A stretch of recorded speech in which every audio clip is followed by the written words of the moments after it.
Welcome to Blessing Today. Blessing today में आपका स्वागत है And I believe God is going to do something good in your life today. और मैं विश्वास करता हूँ कि आज परमेश्वर आपके जीवन में कुछ अच्छा करने वाले So हैं। get ready. तैयार हो जाएं। Even though this is a very small episode, God can do great things through this small episode. ये एक छोटा एपिसोड है, लेकिन परमेश्वर इसके द्वारा भी बहुत महान काम कर सकता है। जानते हैं, बहुत बड़े काम। These days we are learning so much about the uniqueness of Christ. इन दिनों में हम परमेश्वर के अलग होने के बारे में बहुत कुछ सीख रहे हैं। And I believe the Holy Spirit is going to lead us in a marvelous way. मैं विश्वास करता हूँ कि पवित्र आत्मा अद्भुत रीति से हमारी अगुवाई करेगा। All right, today we are going to focus on the uniqueness of Jesus in his sufferings. आज हम यीशु के दुख उठाने में वो कितना अलग था, इस पर चर्चा करेंगे। Hope you are writing down notes faithfully and systematically every day. आशा करता हूँ कि आप सही रीति से अपने सब ये नोट्स लिख रहे होंगे, Because we are learning so much about the Son of God. क्योंकि हम परमेश्वर के पुत्र के बारे में इतना कुछ सीख रहे हैं। There are so much insights and wisdom and wonders in the Word of God.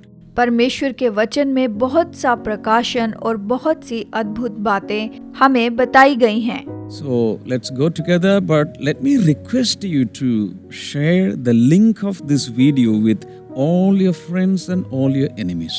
मैं आपसे विनती करता हूँ कि अपने सारे दोस्तों और अपने सारे मित्रों और अपने सारे दुश्मनों को ये वीडियो And भेजिए। if you have not subscribed to Blessing Today channel, do it right away.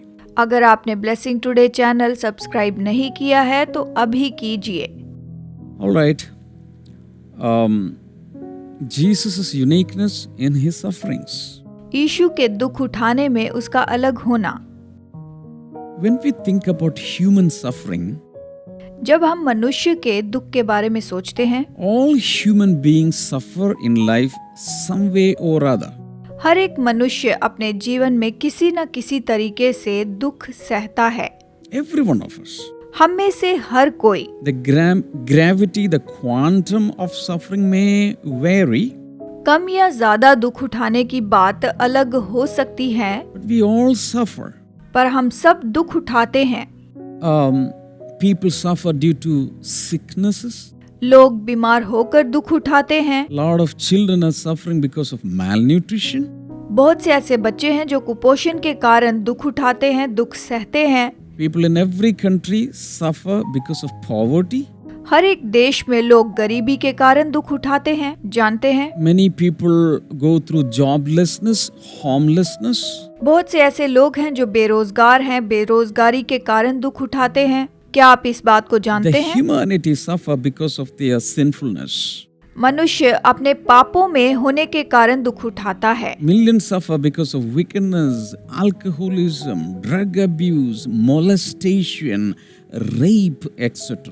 बहुत से ऐसे लोग हैं जो दुख उठाते हैं शराब पीने के कारण, ड्रग्स करने के कारण, बलात्कार के कारण और बुरे जो काम हैं उन सब के कारण। Sometimes I'm even afraid to open a news channel. कई बार तो मुझे खबरें देखने से भी डर लगता है, मुझे देखना नहीं लगता। There is no good news.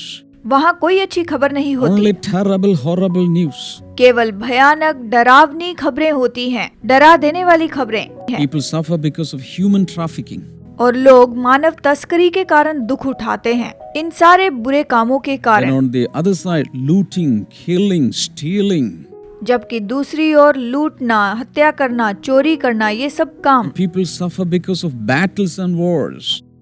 लोग दुख उठाते हैं युद्ध के कारण, लड़ाइयों के कारण, इन सारे ऐसे कामों के कारण। Shell attacks, missile attacks. Shell attack, missile attack, इन सारी घटनाओं के कारण दुख उठाते हैं। We hear about infanticides, homicides, genocides, massacres, death sentences, etc.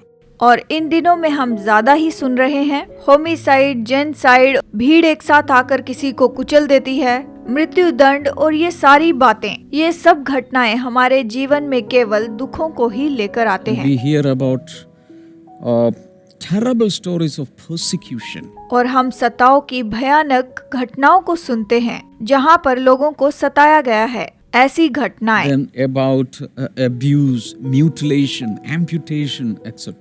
जहां लोगों के साथ दुर्व्यवहार किया जाता है, उन्हें अलग किया जाता है, उनकी हत्या कर दी जाती है, इस तरह की बहुत सी घटनाएं हैं। And we have heard a lot of atrocious activities one race doing against another race. और हम ऐसी घटनाओं को भी होते हुए देखते हैं जो एक वंश के लोग दूसरे वंश के लोगों के साथ करते हैं।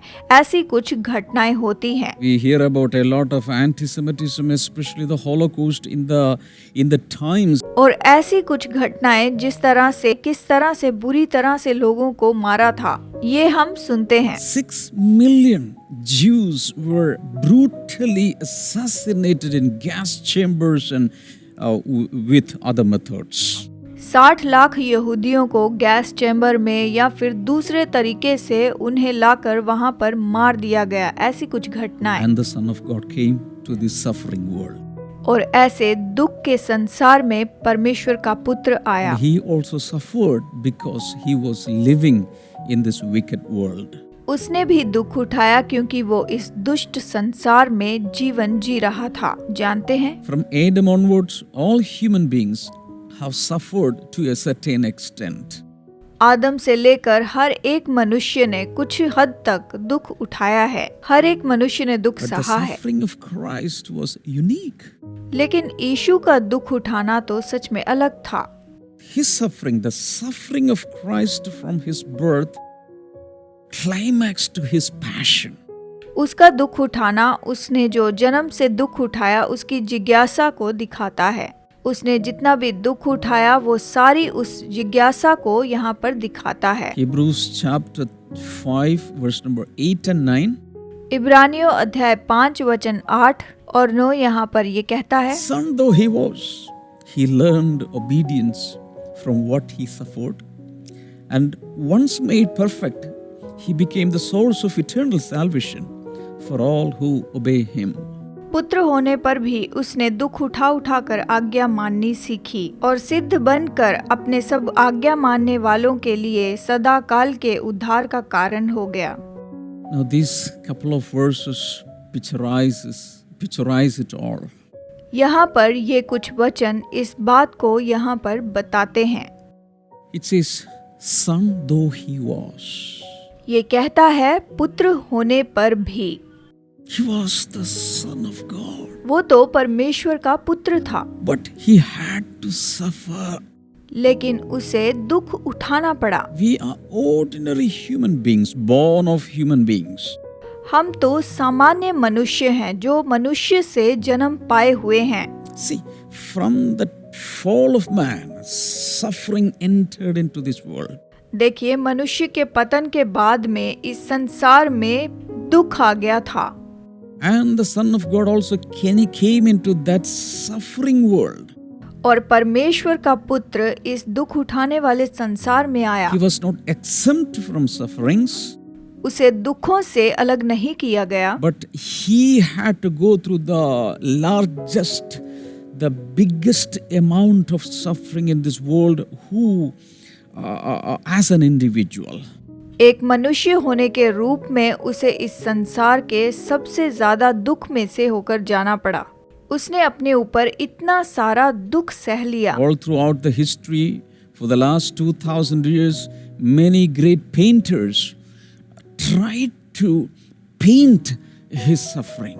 पूरे इतिहास में इस संसार के जो पेंटर्स हैं, उन्होंने यीशु के दुखों की सबसे अच्छी पेंटिंग बनाना चाही थी। Many have tried to compose songs on it. और बहुत से लोगों ने तो इस पर गीत लिखने की कोशिश की। We have hundreds and hundreds, maybe thousands of songs singing about the passion of the Christ, the suffering of Christ.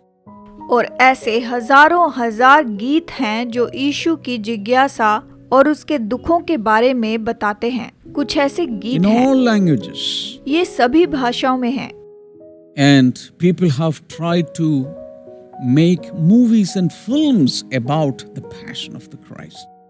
और लोगों ने यीशु के दुखों के बारे में फिल्में भी बनाने की कोशिश की।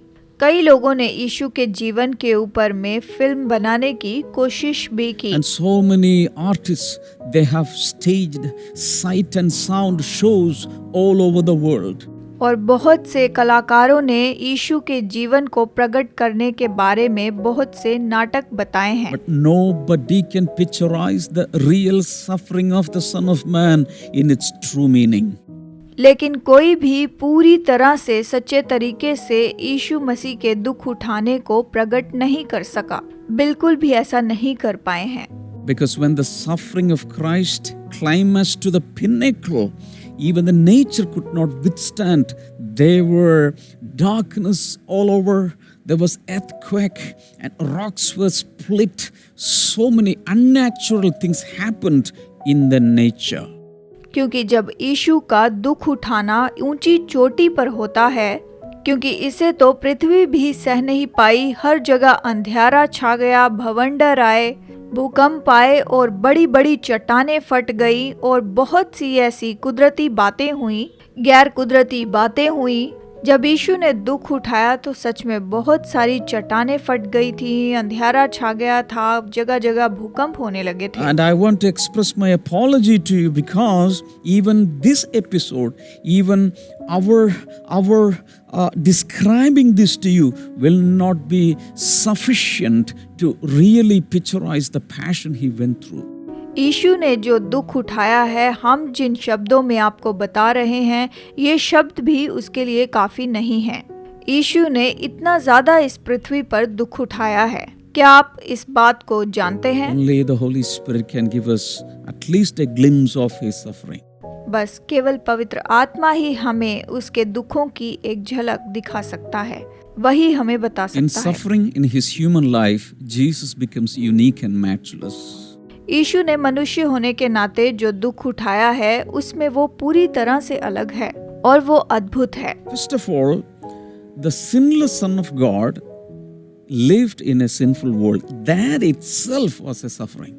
सबसे पहले परमेश्वर का पुत्र, जिसने कभी भी कोई पाप नहीं किया, वो इस पापमय संसार में रहने के लिए आया। यही तो अपने आप में एक सबसे बड़ी बात थी। The most holy one lived in the most contaminated world. वो जो महापवित्र था, इतना पवित्र था, वो इस संसार में जो कि इतना दूषित था, उसमें आकर रहा। Suppose you are not a smoking person, मान लो कि आप जो हैं, आप सिगरेट नहीं पीते हैं, but if you are forced to travel in a smoking compartment in a train, what will be your experience? और अगर आपको ट्रेन के किसी ऐसे कंपार्टमेंट में यात्रा करनी पड़े जहां पर सिगरेट पीते हों, तो आपका अनुभव कैसा रहेगा? आप वहां पर कैसा महसूस करोगे? For me, it is unthinkable. मेरे लिए तो ये सोच से भी बाहर है। It will be like ending up in a hell. ये तो मानो जैसे नरक के समान हो। So the sinless, holy Son of God was living in a sinful world. तो परमेश्वर का निष्पाप पुत्र इस पाप भरे संसार में आकर रहा, इस पापमय संसार में आकर रहा। I just want to take you to a parable Jesus himself shared with others. मैं आपको एक ऐसा दृष्टांत बताता हूँ जो यीशु ने दूसरों के साथ बांटा। Matthew 21, मत्ती अध्याय 21 verses 30 through 3 up to 44. मत्ती 33 से लेकर वचन 44 तक हम यहाँ देखेंगे। Listen to another parable. There was a landowner who planted a vineyard. He put a wall around it, dug a wine press in it, and built a watchtower. Then he rented the vineyard to some farmers and moved to another place. एक और दृष्टांत सुनो। एक गृह स्वामी था जिसने दाख की बारी लगाई, उसके चारों ओर बाड़ा बांधा, उसमें रस का कुंड खोदा और गुम्मट बनाया और किसानों को उसका ठेका देकर परदेश चला गया। Now, you might have read this parable many times, आपने ये दृष्टांत कई बार पढ़ा होगा, but this also talks about the suffering Jesus went through. लेकिन यीशु जिन दुखों में से होकर गया, ये उसके बारे में बताता है। And he himself is putting it across through a parable.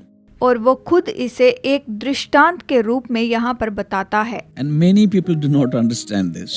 और बहुत से लोग इसे नहीं समझते। Holy Spirit, we invite you so that you can give us an understanding and revelation. हम पवित्र आत्मा को न्योता देते हैं कि हमें इसे समझने के लिए प्रकाशन दे, समझ दे। Now, verse number 34, when the harvest time approached, he sent his servants to the tenants to collect his fruit.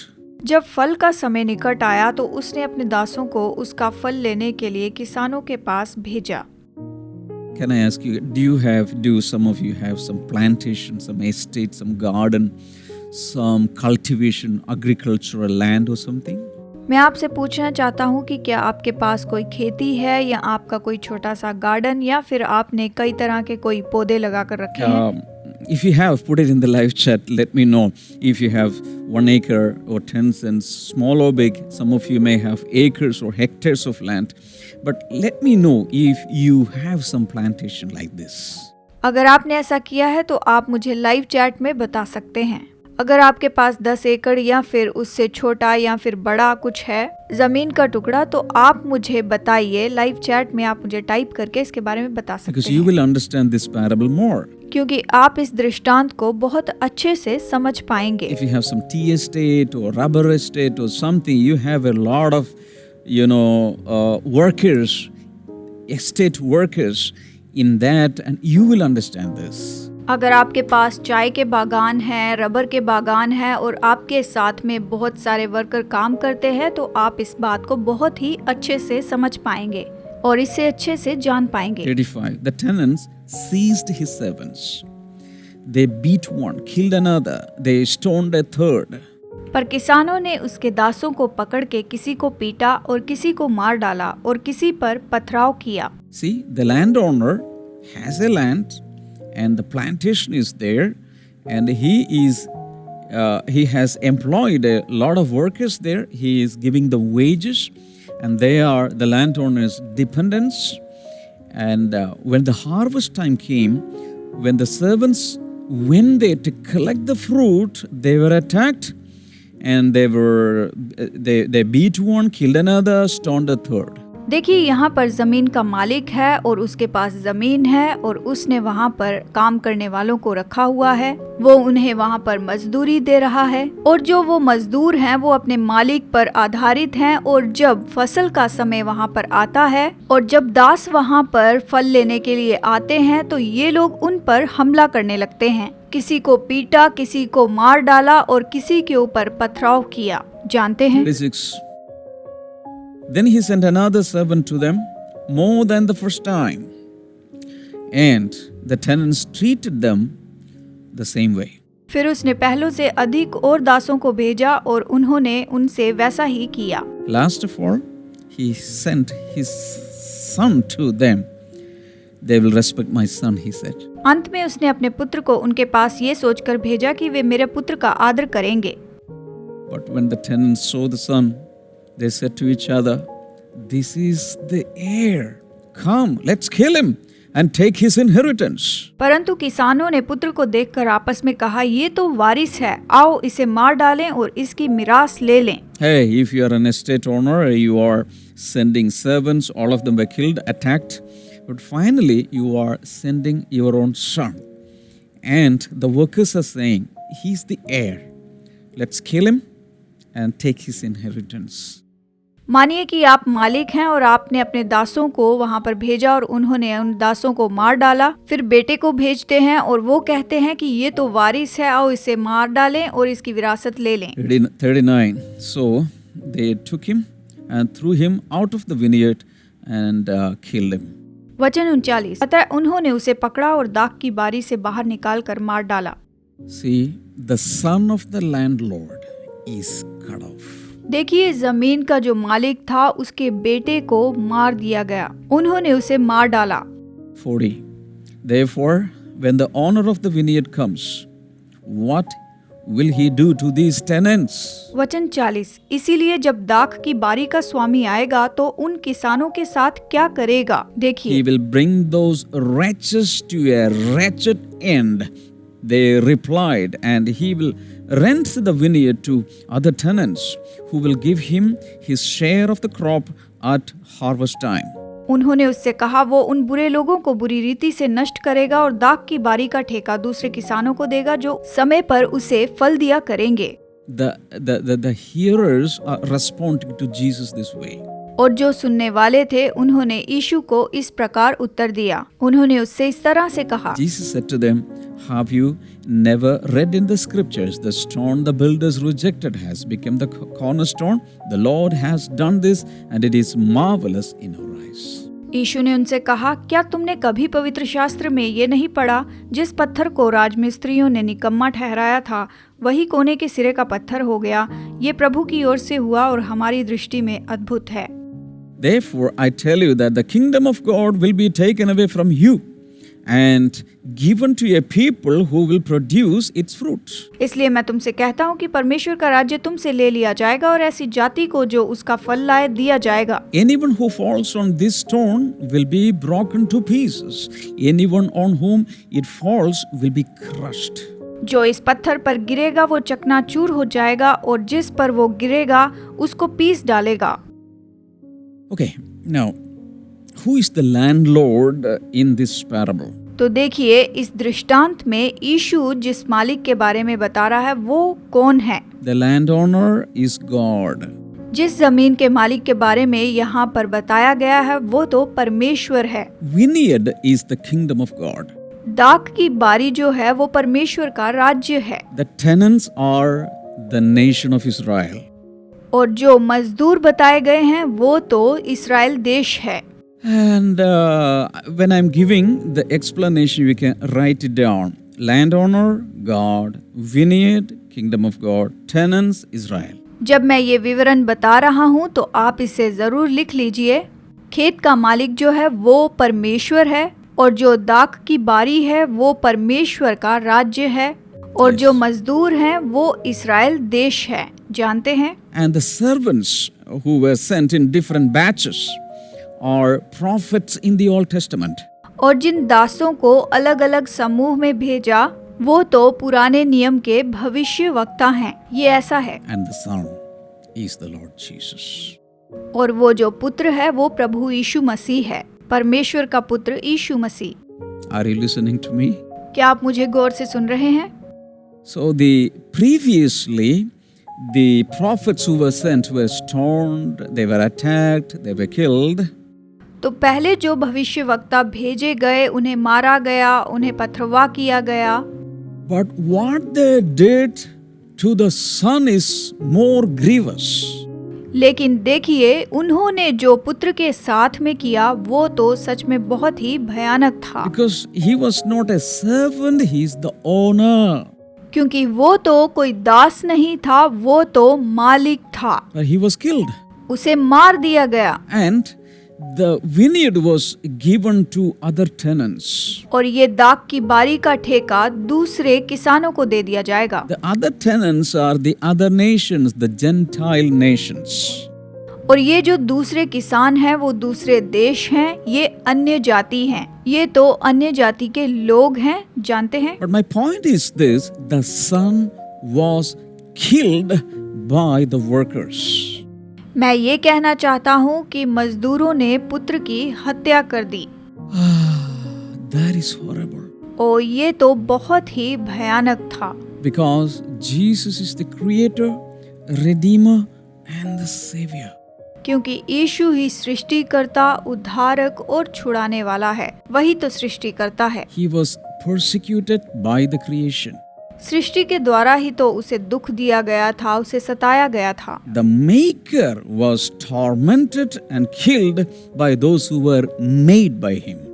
सृष्टिकर्ता को उसी की सृष्टि किए हुए लोगों ने मार डाला और उसे सताया। Unthinkable, mind-blowing. ये तो सच में चौंकाने वाला है और सोचने के बाहर है। Sometimes in prayer and in my meditation, sometimes I have wept and wept and wept because of the heinous activities the wicked people did against the Lord of glory. कई बार मैं अपने प्रार्थना के समय और मनन करते समय कई बार मैं रोता हूँ क्योंकि इन दुष्ट लोगों ने उस महिमा के प्रभु के साथ इतना बुरा बर्ताव किया था। उन दुष्ट लोगों ने, बुरे लोगों ने महिमा के प्रभु को मार दिया। You can also start meditating upon the uniqueness of the sufferings of Christ these days. आप इनका अध्ययन कर सकते हैं कि उन दिनों में यीशु के दुख कितने अलग थे। We will continue with this tomorrow. अगले हफ्ते हम इसे आगे देखेंगे। And before I come back tomorrow morning, you can just go through the passages where the sufferings of Christ is depicted. अगली बार मैं इसके बारे में आपको और बताऊंगा, यीशु मसीह के दुखों के बारे में। तब तक आप यीशु के दुखों के वचन जो हैं उन्हें पढ़ लीजिए। आप उन वचनों पर मनन कीजिए। Now, through the sufferings of Christ, we have deliverance. अब यीशु के दुख उठाने के कारण हम लोगों ने छुटकारा पाया है। And we can receive that right now. और उसे अब हम प्राप्त कर सकते हैं। If you are blessed through these Blessing Today episodes, you can share the link of this episode with others.